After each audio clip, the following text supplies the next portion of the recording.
Hi, Spots and Cheap Pops, you're on the air. Silicon Steve Valli, Vladi, Dottie, we are here and we are High Spots and Cheap Pops, talking the very best of professional wrestling in the world today. Will, by God, Ospreay. Just by his being part of AEW on a weekly basis and seeing those kind of matches, I mean, he put 2 banger matches on in a row. Yeah. And that's just what he does. You know, I always will love Kenny Omega, but Will Ospreay, he used to just be a high flyer. He was like a Ricochet. But he turned heel, he got more, and working in Japan, you have to work stiff. Working in Japan, you have to work snug. You have to be able to have a different kind of offense if you're going to be a major player. If not, you're going to stay in the junior division, which is what he did for quite a while when he was just a high flyer. But he turned heel and he became this hybrid where he's doing more striking moves, and even his aerial stuff makes sense that he does it. And Will Ospreay is now on American television, and I don't know if he's the best in terms of telling a story and ring psychology and all that, but in terms of what they do in the ring and how it looks and how he takes bumps and the vast maneuvers he has, Will Ospreay, no one can do what he does. Just that's the reality. He's absolutely on another level than anybody else. And now we're going to get him on American TV. And we saw it. We saw it in a banger match with Takeshi, which many people are calling the match of the year. Many people calling it the pay-per-view of the year too, which is another thing that people are saying about AEW. So a lot of momentum being picked up.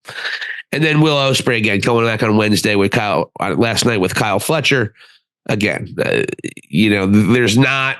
I'm a big Will Ospreay fan, but now that we're going to see him every week, it's going to be incredible. And just another shining spot. I don't know how long he's going to be in the Callis family, but again, I'm absolutely in love with Will Ospreay. And I covered him when he went to the G1 a couple of years ago. I covered the G1 where he wrestled, I believe, Okada in the finals. And he wound up losing, unfortunately, but because Will Ospreay was my pick. I've known Will Ospreay for a while, and the evolution of his in-ring ability has been to the point where I think he is the best bell to bell. Maybe he has to work on some of the psychology and maybe get a little bit more of a Western style because he is essentially born and bred in UK and of course New Japan. So maybe that style might not translate in America, but hell, I think it does, and I think he's an incredible talent. Yeah, man. Honestly, like after watching that match, first note I put down after watching it, Ospreay is the best in the world. My opinion. Right, bruv. Like I'm really impressed with him, man. He is the perfect combination of speed, agility, flexibility, the way he's able to go and hit roundhouse kicks, standing behind the guy basically. And able to whip his foot around and hit him in the face still. Yeah. Impressive. I don't see other guys doing that like that. His timing, impeccable. His strength for that guy, he's got some build to him too. And he put on some weight too. He really, in his late 20s, he really came into his own as being one of the best, for sure. Yeah. Yeah, and he's just amazing. And honestly, Kyle Fletcher is on his way as well. Like, the kid is tremendous, and he's a great talent. And a little bit of an appearance change with him. Dyed the hair blonde, cut. Basically, yeah. He went from '90s haircut guy to just like early Flock of seagulls, homie. Yeah. So, but he and Ospreay just had a beautiful match, and then after Ospreay wins, pins him.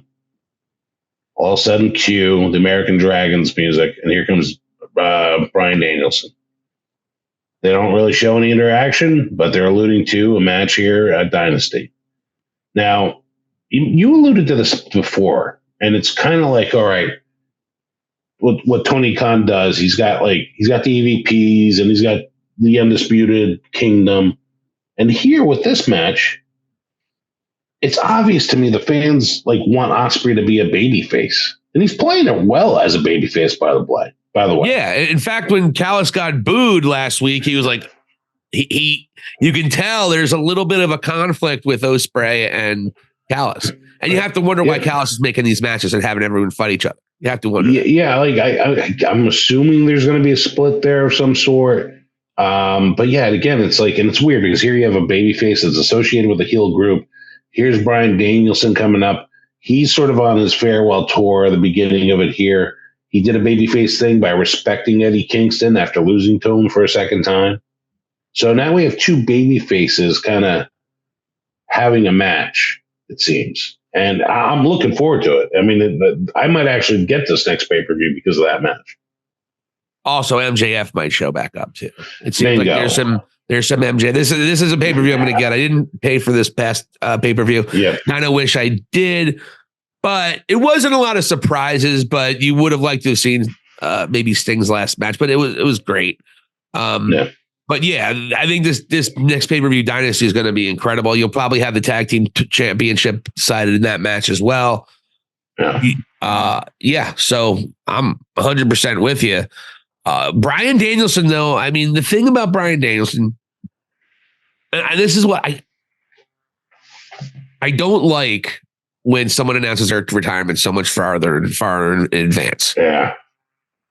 Because, okay, Bryan Danielson, what are you going to do? You're going to be putting everybody, the putting everyone over tour?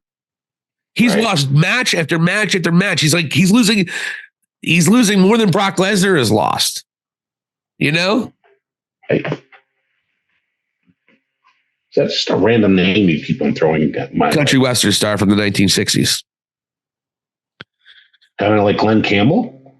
Exactly. In fact, he was in Glenn Campbell's backup band. Holy shit. Glenn Campbell, Brock Lesnar, and Chris Benoit. Before Chris Benoit went on his own and became a big 70s singer-songwriter. Anyway, so the reality is, though, is that we know Danielson is going to put over Will Ospreay. We know he's putting over Will Ospreay. Yeah. We know it for a fact. So that's why it takes a little bit away from that moment. I get it. It's Bryan Danielson. I get it. But the guy hasn't won. And look, I know he has great match after great match after great match, but the guy hasn't won. And he's kind of, it's not as exciting as it was. Because you know he's losing to Will Ospreay too. Yeah. So the booking of Bryan Danielson, despite the best matches I've ever seen him have been in AEW. Despite that, the booking has been atrocious with Bryan Danielson. You know, and here's a look at the 2021 free agents that they signed. There you have Swerve, Christian. And if I told you in 2021, out of these 5 names, who's going to be the best free agents, and you rank them, you have Swerve, Christian, Adam Cole, CM Punk, and Bryan Danielson. Christian and Swerve have completely outperformed everybody else. And they were easily a distant 4th and 5th when they were an afterthought by the time All Out happened, when Adam Cole showed up and Bryan Danielson showed up right after CM Punk showed up a couple weeks prior. They were afterthoughts. And now look where they are in the company. Meanwhile, Danielson's kind of just that old guy who's putting people over yippee. Adam Cole can't stay healthy. And CM Punk is in WWE. Thank you so much for watching High Spots and Cheap Pops. For Vladi Dottie, this is Silicon Steve Alley. Hit the subscribe button and let us know what you think. Thank you for watching, and here endeth the lesson.